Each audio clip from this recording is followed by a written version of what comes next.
So I've been asked a few times recently what I use to plan and track and navigate all of my hikes. Because if you follow me on Instagram, I'll post stuff like this, and that's usually when I get the questions on what do I use. And I use a lot of different apps and websites and forums and just a whole variety of things. So I'm going to go through all of that in this video. It's a lot of different things I do before, during, and after my hike, and a couple special things I do in the winter time and when the weather isn't perfect. So I'll let you guys know everything I have. So the first thing I need to do when I am planning a hike is decide what I want to hike.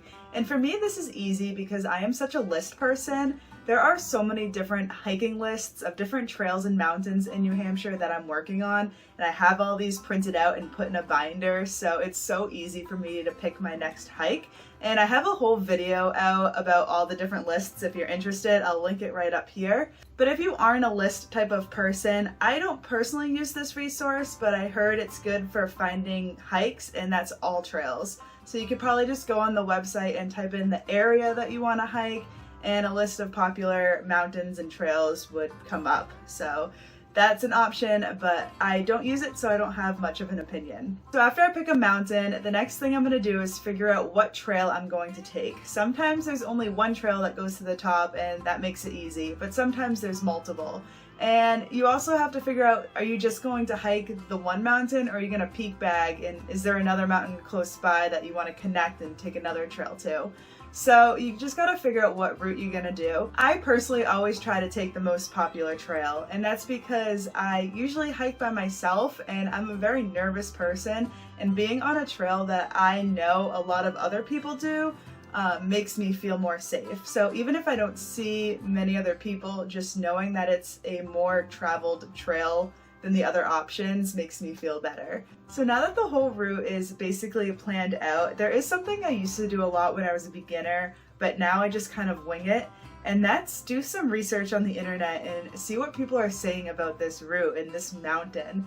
What I used to do a lot is go to a Facebook group, so whether it's like the 4,000 Footers of New Hampshire or Hiking New Hampshire, or I'm sure there's a Facebook group for hiking in your area wherever you are. You can utilize the search bar on the Facebook group and type in the name of the trail or the name of the mountain and see someone's post, and then you can read the comments, and maybe you can even contact that person and ask if you have a specific question.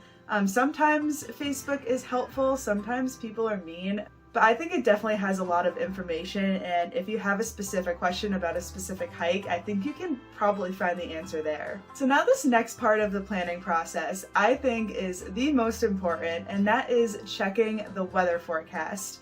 Now the weather forecast isn't going to be 100% accurate, but it will give you an idea of what the weather is going to be like at the summit.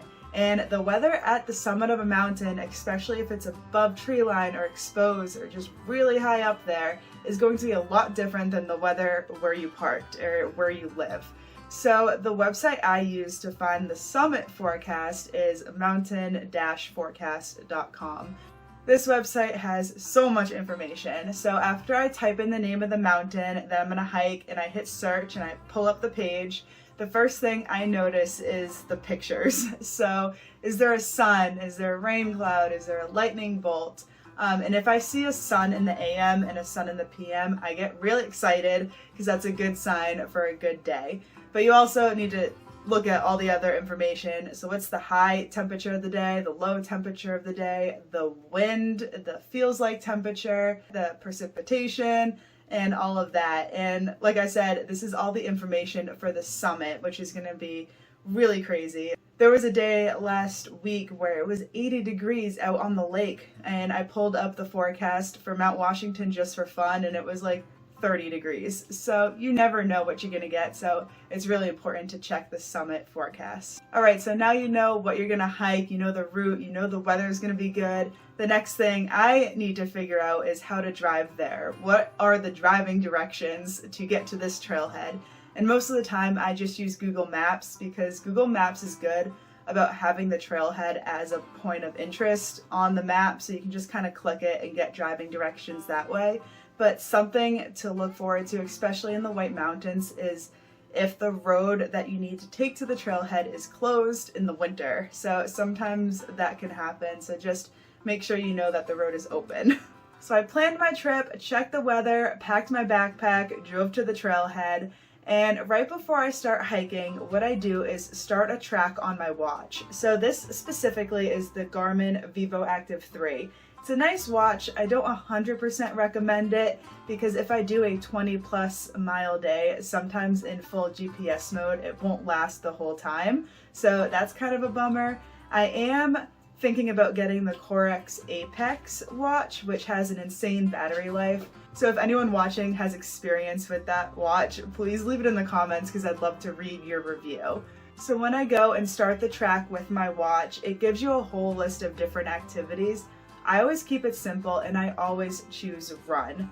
And so when I am on my hike, it will give me all the information. It'll give me the distance, the elevation gain, calories burned, and just so much stuff. And I love statistics. I love checking all that information as I hike. And having all that information right on my watch, I think is super helpful to know, because if you know the summit is 2 miles away from the parking lot and you've hiked and it says you've done 1.5 miles, you know that you have a half mile to go. So I think it's just nice to know your progress on the trail, how much you've done, and how much you still have left of your hike. And an app I use on my phone while I'm hiking is called Gaia GPS, and this is one of my most favorite apps. So even if you don't have service, if you pull it up, it will show you where you are, and it has most of the trails listed and shown on this map, and it also has the name of the trail. So if you find yourself off trail for a second, you can pull up the app and see where the trail is in relation to where you're standing. And if you get to an intersection in the trail, if you get to a fork and you don't know if you go right or left and it's not well marked, you can look at the Gaia app and see the names of the different trails and see where the summit is on the map and just figure it out. And when I was a beginner and I didn't have this app, I always doubted myself, like, am I on the right trail? Am I going the right way?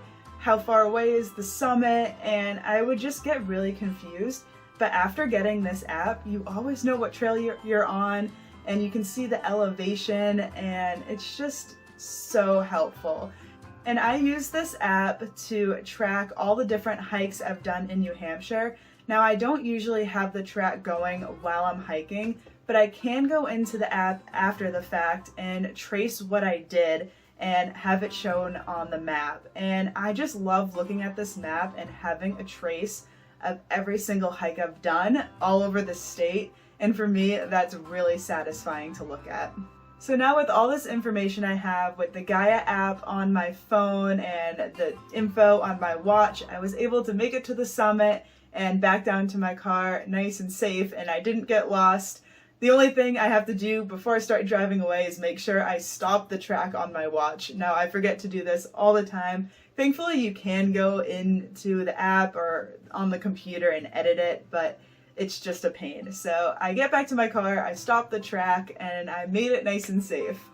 So once I save the track with my watch, I have it hooked up to my Strava account, which is another app that I use more for like social media of hiking. So with that app, you can follow different athletes and see what they're hiking and different routes.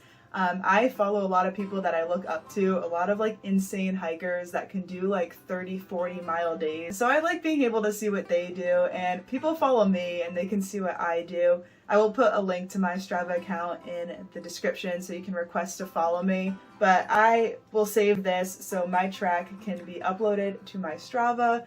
And then once it's in Strava, I can edit it and kind of write a description, write what shoes I wore, and all that. And so that's what I do once I'm done with the hike. So I mentioned earlier that there's special things that I do when hiking in the winter because the conditions are a lot more different and you need to take some extra planning and more precautions when you're doing that. A resource I use, which is kind of specific to hiking in New England, is newenglandtrailconditions.com. And you can check a mountain and people will write an entry that have previously done that. and they can give comments on the conditions, like how much snow is on the trail, is the trail broken out, how are the river crossings, like can you get through the river crossing without getting wet, are there blowdowns, so is the trail obstructed in any way, and different stuff like that. Now I only use that website in the winter just to check the snow and ice and river crossing conditions because that stuff makes me nervous, but you can use that website year-round to get some information. And I know that's just New England, but if you live somewhere else, maybe your area has a similar website. So everything I talked about in this video is what I personally do to plan, navigate, and track my day hikes. I'm not saying it's the best way to plan a trip, it's just what I do, it's my own experience, and I just like to share my experience on my YouTube channel. So that's just my little disclaimer, and just do your own research.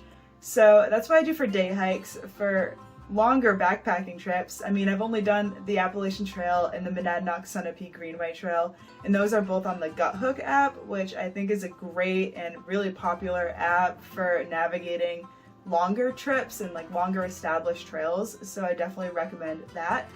I will put links to all the resources that I talked about in the description. If you have any questions, you can comment and ask, and we can have a little conversation in the comment section if anyone else wants to put in their input. So I just want to thank you for watching, and I'll see you in my next video. Bye.